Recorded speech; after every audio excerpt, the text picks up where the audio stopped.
Hello students, आज हम discuss करेंगे पेपर सेकंड डेवलपमेंटल बायोलॉजी से topic gametogenesis. What is gametogenesis? Gametogenesis क्या है? मेल और फीमेल में गैमेट्स का फॉर्मेशन होना गैमेटोजेनेसिस कहलाता है। Gametogenesis can be classified into spermatogenesis and oogenesis। Male में स्पर्म का बनना स्पर्मेटोजेनेसिस कहलाता है, फीमेल में ओवम का बनना oogenesis कहलाता है। स्पर्म और ओवा दोनों का ओरिजिन प्राइमोर्डियल जर्म सेल से होता है। Gametogenesis divided into 3 stage: multiplication phase, growth phase, maturation phase. Gametogenesis is regulated by the 3 hormones. Gametogenesis 3 hormone से रेगुलेट होता है। फर्स्ट है gonadotropin releasing hormone, LH luteinizing hormone and FS follicle stimulating hormones. Spermatogenesis start at the age of puberty due to significant increase in the secretion of gonadotropic releasing hormones from hypothalamus।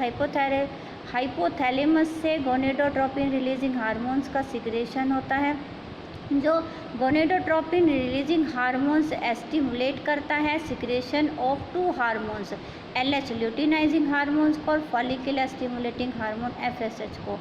LH hormones stimulate करेगा secretion of androgen, androgen के secretion को यानी टेस्टोस्टेरोन्स को stimulate करता है। Androgen stimulate करता है spermatogonia को फॉर स्पर्मेटोजेनेसिस के लिए।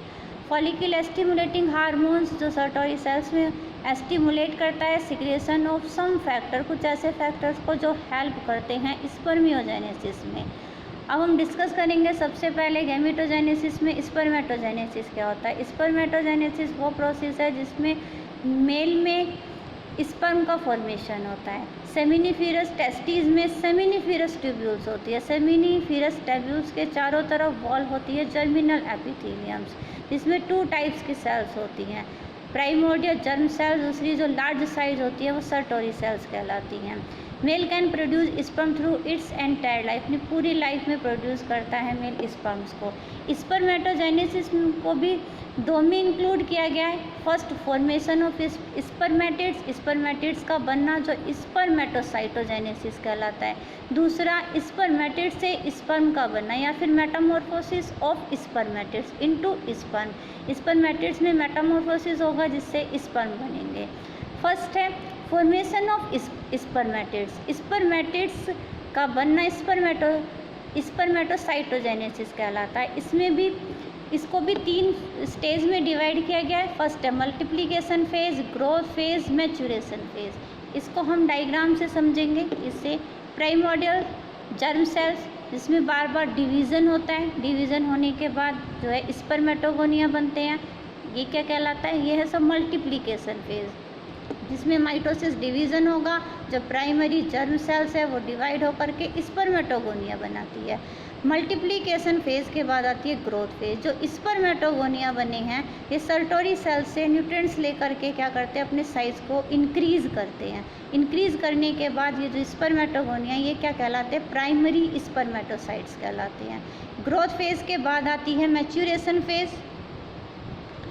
जो प्राइमरी स्पर्मेटोसाइट्स बनते हैं इसमें रिडक्शन डिवीज़न होता है। अब प्राइमरी स्पर्मेटोसाइट्स में जो क्रोमोसोम्स का नंबर है वो है 46। रिडक्शन डिवीज़न होगा जिससे एक प्राइमरी स्पर्मेटोसाइट से 2 सेकेंडरी स्पर्मेटोसाइट्स बनती हैं, जिनमें क्रोमोसोम्स का नंबर क्या होता है? 23 होता है। इसमें सेकेंड डिवीज़न होगा, यूसी सेकेंड डिवीज़न होगा जिससे 2 सेकेंडरी स्पर्मेटोसाइट से क्या बनते हैं? 4 स्पर्मेटिड्स बनते हैं। अब स्पर्मेटिड से स्पर्म का बनना स्पर्मियोजेनेसिस कहलाता है। जो नॉन मोटाइल्स स्पर्मेटिड्स बनता है वो किस में चेंज हो जाता है? मोटाइल्स और इलोंगेटेड स्पर्म में चेंज हो जाता है। इसी प्रोसेस को बोलते हैं स्पर्मियोजेनेसिस।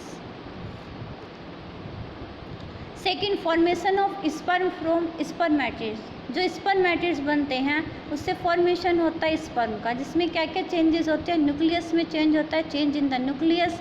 न्यूक्लियस में जो वाटर, न्यूक्लियस सेप में जो वाटर होता है वो लॉस्ट हो जाता है, जिससे न्यूक्लियस क्या हो जाएगा? श्रिंक हो जाएगा। न्यूक्लियस श्रिंक होने के बाद उसका जो है स्पर्मेटिड्स का वेट कम हो जाता है, उसका साइज इलोंग हो जाता है। चेंज इन द सेंट्रियोल, जो स्पर्मेटिड्स बने हैं, स्पर्मेटिड्स में 2 सेंट्रियोल होते हैं जिसमें मूवमेंट होता है। न्यूक्लियस के पीछे एक सेंट्रियोल जो है न्यूक्लियस के पीछे जो कैविटी होती है उसमें अरेंज हो जाता है और प्रोक्सिमल सेंट्रियोल कहलाता है।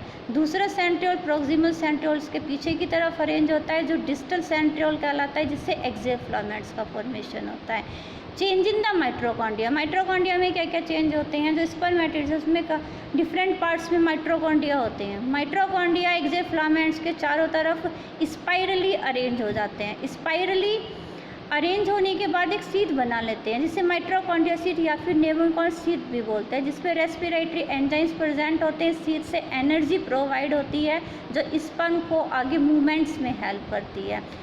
Change in the cytoplasm, cytoplasm जो है लॉस्ट हो जाता है, थोड़ा सा जो बचा हुआ साइटोप्लाज्म रहता है वो जो माइट्रोकॉन्ड्रियल शीथ बनी है उसके चारों तरफ एक लेयर बना लेता है जो मेसेंट्स कहलाती है। फॉर्मेशन ऑफ एक्रोसोम, स्पर्मेटिड्स में जो गोल्जी एलिमेंट्स रहते हैं वो न्यूक्लियस के आगे की तरफ एक कैप लाइक स्ट्रक्चर में अरेंज हो जाते हैं जो एक्रोसोम्स का फॉर्मेशन करते हैं। ये स्ट्रक्चर शो करता है सबसे पहले स्पर्मेटोगोनियम, प्राइमरी जर्म सेल से स्पर्मेटोगोनिया का डेवलपमेंट हुआ। स्पर्मेटोगोनिया में बार बार डिवीज़न हुआ, तो माइटोसिस डिवीज़न हुआ जिससे प्राइमरी स्पर्मेटोसाइट्स बने। प्राइमरी स्पर्मेटोसाइट्स में क्रोमोसोम्स का नंबर क्या होता है? 46 होगा प्राइमरी स्पर्मेटोसाइट्स में। फिर रिडक्शन डिवीज़न हुआ जिससे प्राइमरी स्पर्मेटोसाइट से सेकेंडरी स्पर्मेटोसाइट्स बनते हैं। अब इसमें क्रोमोसोम्स का नंबर हाफ हो जाता है। सेकेंडरी स्पर्मेटोसाइट से स्पर्मेटिड्स का फॉर्मेशन होता है और स्पर्मेटिड से स्पर्म, इससे क्या बन जाता है? स्पर्म से मैच्योर स्पर्म बन जाता है। ये डायग्राम शो करता है किस तरीके से नॉन मोटाइल स्पर्मेटिड से मोटाइल्स और इलोंगेटेड स्पर्म का फॉर्मेशन होता है। ये धीरे धीरे चेंजेस होगा। जो गोल्जी एपरेटर्स हैं वो क्या बना लेते हैं? एक्रोसोम्स का फॉर्मेशन करते हैं। न्यूक्लियस इलोंगेटेड होता चला जाता है। माइट्रोकॉन्ड्रिया क्या करते हैं? एक शीथ में अरेंज, जो एक्सियल फिलामेंट्स है इसमें एक्सियल फिलामेंट्स के चारों तरफ स्पाइरली अरेंज हो जाएंगे और माइट्रोकॉन्ड्रियल शीथ बनाएंगे। इसी तरीके से जो राउंडेड नॉन मोटाइल है धीरे धीरे इसमें मेटामॉर्फोसिस होगा और किस में चेंज हो जाता है? इलोंगेटेड स्पर्म में चेंज हो जाता है। इलोंगेटेड हम पहली वीडियो में डिस्कस कर चुके हैं। स्ट्रक्चर ऑफ स्पर्म, स्पर्म का स्ट्रक्चर कैसा होता है? जो ये स्पर्म बनेगा इसकी बॉडी को 3 पार्ट्स हैं इसकी बॉडी में। Anterior part head region, head region के पीछे मिडिल पीस बनता है, मिडिल पीस के पीछे जितना भी पार्ट होगा वो टेल रीजन कहलाता है। Okay, thank you students. आगे वीडियो में हम डिस्कस करेंगे oogenesis।